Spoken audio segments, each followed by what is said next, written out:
Now at 10, Pittsburgh State students paint sidewalk murals at George Nettles Elementary. Plus, the Road Church in Webb City hosts its annual harvest party. And Victory Life Church and Wood Farms come together for a family fun day. We'll take you to some of the activities. The 4 states' most watched news starts now. Federal prosecutors indict a Kansas man and a Missouri man for allegedly conducting an illegal kickback scheme on contracts for nuclear weapon parts. This is KOAM News at 10. I'm Elise Noe. 67-year-old Michael Klein-Smith of Kansas and 63-year-old Richard Mueller of Missouri are charged with 4 counts of wire fraud and 1 count of honest services wire fraud. Authorities say from at least 2011 to 2021, Klein-Smith, who worked at the National Security Campus in Kansas City, gave Mueller information on how much to bid for contracts on machining and tooling work at a St. Louis facility. In exchange, they say Mueller paid Klein-Smith more than $1 million. If convicted, they could face 20 years in prison.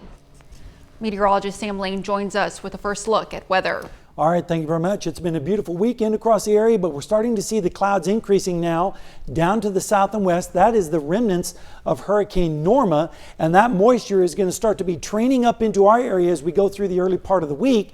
And that means rain chances are going to dramatically increase as well. But no rain tonight. We're going to see pleasant temperatures dropping through the 60s to about 60 degrees by tomorrow morning. So as you send the kids out to school, we're looking at increasing clouds with a temperature of around 61 degrees with mild conditions. And then in the afternoon, more cloudiness and a temperature of 82 degrees, which is very warm for this part of October. And looking down the lane, we're going to have those increasing clouds for your Monday. Then the rain starts in on Tuesday, with the rain continuing into your Wednesday with a lot of widespread rainfall amounts expected. And I'll detail all that coming up in just a little bit. All right, thanks, Sam.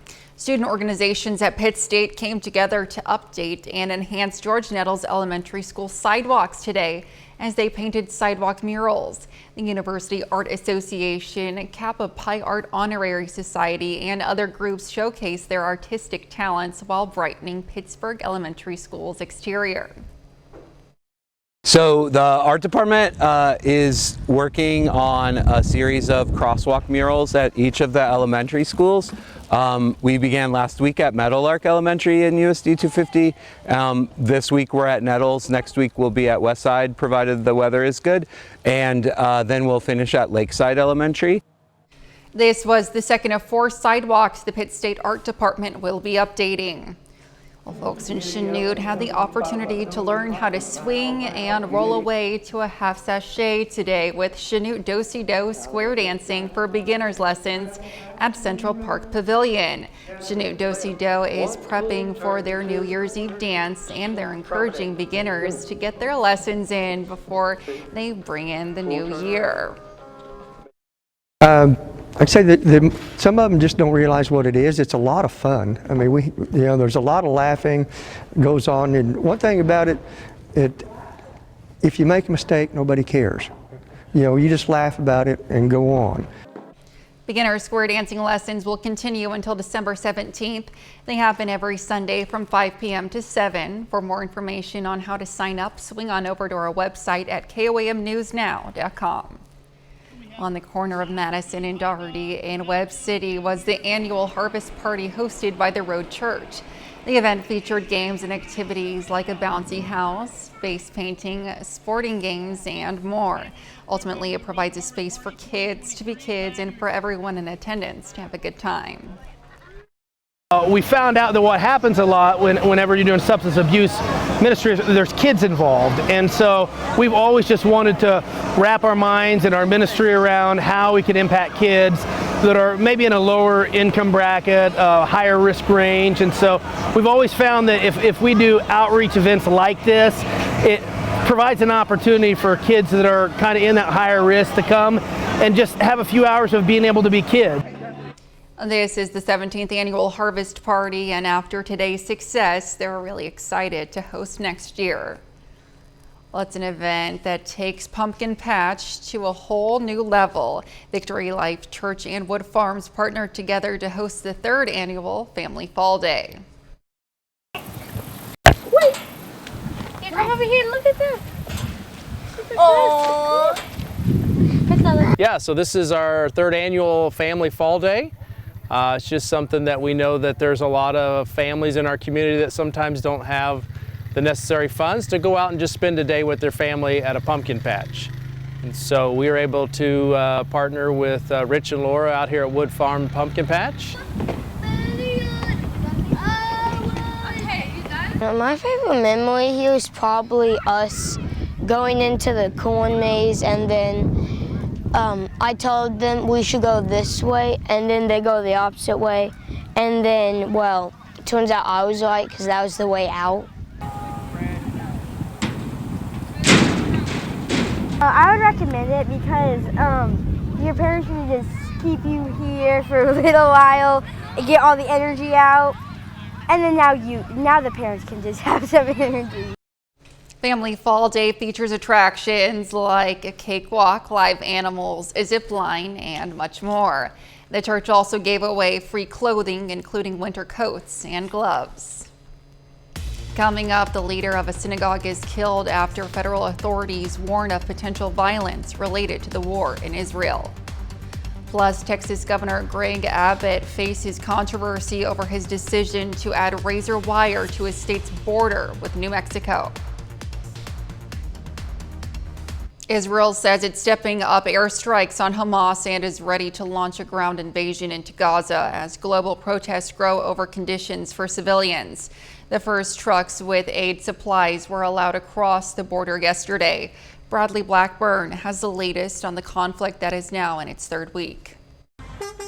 20 trucks with some aid supplies crossed from Egypt into Gaza Saturday when the border crossing was briefly reopened. But it's just a small fraction of what's desperately needed in Gaza, which has been sealed off as Israel's retaliatory airstrikes continue. Hundreds of American citizens are still trying to get out, including Layla Basiso, who was waiting at the border with her family. For America to do this to us, our strongest country, to leave their citizens here and not help them, that's a big problem. More than 2 weeks after the Hamas terror attack that sparked the war, daily rocket strikes on Israel continue. The Israeli military says it is ready for a ground offensive into Gaza, but when it could start is unclear. It is our intention to dismantle Hamas from its military capabilities. Officials are working to free more than 200 hostages still held by Hamas. The release of 2 Americans, Judith and Natalie Renan, has given hope to families, including this mother whose 23-year-old son, a U.S. citizen, was abducted from a music festival by terrorists. We are hopeful that the people who were behind, this wonderful release of Judith and Natalie will keep working night and day. Meanwhile, pro-Palestinian demonstrations were held Saturday in cities across the country and around the world. Enormous crowds gathered in London and Spain, calling for an end to the conflict. Bradley Blackburn, CBS News, New York. Some Israeli citizens can now travel to the U.S. without a visa. Originally, Israel's participation in the visa waiver program was set to begin November 30th, but the Department of Homeland Security has accelerated the opportunity. It's now accepting applications online through the Customs and Border Protection's electronic system for travel authorization. To be eligible, travelers must have a biometrically enabled passport and intend to stay in the U.S. for less than 90 days. Texas Governor Greg Abbott is expanding his efforts to prevent migrants from crossing into his state. He has ordered the National Guard to put up more concertina wire along the border between Texas and New Mexico. A Democratic congressman from New Mexico, Gabe Vasquez, called the governor's actions unconstitutional. He said the new barriers will affect his community. A spokesperson for the Texas National Guard defended the action, saying it's important to block migrants entering New Mexico illegally and then crossing into Texas. A little later, how a new Missouri program is helping farmers handle black vultures hurting livestock. And we're tracking a big storm system that's going to bring some rain chances to us, and I'll have all the details on that when we come back.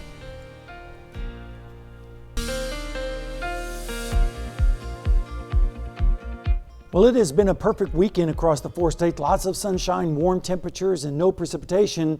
And it looks like that's going to be coming to an end. But first, let's start out this morning at Indigo Sky Casino and Resort. And as we go through the day, you can see that we had mostly fair skies this afternoon. And then as the afternoon progressed, we started to see some clouds and moisture coming in from the west. You can also see the leaves starting to change a little bit. And with the rain this week, that's going to be changing as well, or helping the leaves change just a little bit. We've been talking about this dry conditions and the drought for quite some time, and I just wanted to illustrate how bad it is. This is for Sedan, Kansas. They've had only 50 inches of rain. Now that sounds like a lot, but this goes all the way back to January of 2022. The brown line is where they're supposed to be at 76 inches. So that means a deficit of 25.5 inches behind where they are supposed to be. They've been below normal since June of 2022. That's how bad the drought is in southeastern Kansas. But some relief is on the way. Rain chances for the next 24 hours are going to be pretty close to zero. But then notice as we go through late tomorrow night and into Tuesday morning, the rain chances are going to dramatically increase. And it's because we have two systems that we're watching, actually several. We have the first system. This is the remnants of Norma. That moisture is going to be streaming up towards the north, and that's going to combine with another storm system that's digging into the south and west. That ejects out into the plains as we go into Wednesday and Thursday. Then we have another storm system back behind that one that will be digging in and will be making its way towards us as we go into Sunday. So we have several chances of waves of precipitation over this coming week. In fact, we're looking at very heavy rainfall amounts expected just where they need it. Southeastern Kansas, according to the GFS model, and even the European model is a little bit more generous with several inches possible from Sedan, Howard, Fredonia. So hopefully this will verify, but everyone should get some rain as we go through the week, a little bit less off towards the east. Temperatures tonight are going to be in the 60s with south winds. Then tomorrow, increasing clouds with a few showers down to the south with temperatures in the 80s. And then as we go into Tuesday morning, here comes the rain. Monday night into Tuesday morning, spreading across the area with lows in the 60s. The rain pretty much continues with us all day Tuesday with temperatures in the upper 60s, lower 70s. Then on Wednesday, we start to see a little bit of a break. All this rain we'll have waves of rain. It's not going to be raining the entire time, but each and every single day we have a chance of precipitation. And then on Thursday, here comes the next round of rain from the west with temperatures in the 70s. And over the next 7 days, we're going to see that rain continuing. This afternoon, we made it up to 78, which was above the normals of 69 and not near the record of 86 back in 1947. And we're even about 11 inches behind here in Joplin in rainfall. Temperatures right now are generally in the 60s with the southeast winds. Here's the forecast over the next 7 days. You can see the rain starting on Tuesday, continuing into Wednesday, Thursday, Friday, Saturday, Sunday, and into the early part of next week. Now again, it's not going to be raining the whole time, but we're going to have to be dousing those showers and storms for several days, and then colder weather as we start November, of course. Of course. All right. Well, thanks, Sam. A new program in Missouri is helping farmers recover from livestock losses caused by black vultures. Chris Bryant tells us how the new program works. In recent years, black vultures have become more of a problem for farmers and livestock in the state. Now the state of Missouri will help cover the cost for farmers to prove that a black vulture killed their livestock. Yeah, so the legislature appropriated $10,000 in our budget this year to reimburse farmers and ranchers for positive necropsies of a positive black vulture kill. Farmers are required to take their animal to a vet within 24 hours for the procedure to be done by a licensed veterinarian in the state or a USDA wildlife official. Farmers can then be compensated for the test up to $200 for each positive result. The money is given out on a first-come, first-served basis. It's an added burden cost to the producer when they have to get a necropsy to declare and determine what the cause of death was. And so the state legislature wanted to have a reimbursement program available to help ease some of the loss. They've already lost one of their animals, possibly from a black vulture. They didn't want them to have to be out the expense of the necropsy test as well. According to the Missouri Department of Agriculture, black vultures are aggressive and have been known to prey on calves, piglets, and other small livestock. The migratory bird is a cousin to the turkey vultures. If they can go after a newborn calf or a cow that's injured or sick, they are just slightly more predatory. So they primarily behave like turkey vultures. They just happen to have some bad habits that make them sometimes key in on livestock. The United States Department of Agriculture says while the birds are protected under the Migratory Bird Treaty Act of 1918, farmers or the public can't legally shoot the bird. There are steps that people can take to protect their property from becoming a possible feeding ground. Look around your land, look around your pasture, and find dead trees, and go ahead and cut those dead trees out. That's one step that we recommend to folks to make their property less attractive. Another step would be hanging an effigy. Effigies are one of the most effective tools that we have. It essentially just sends a not welcome signal to the black vultures. Coming up in sports, the Pitt State volleyball team wins a historic game over the weekend. Plus, the Kansas City Chiefs face off against the Chargers. Highlights from that game and more up next.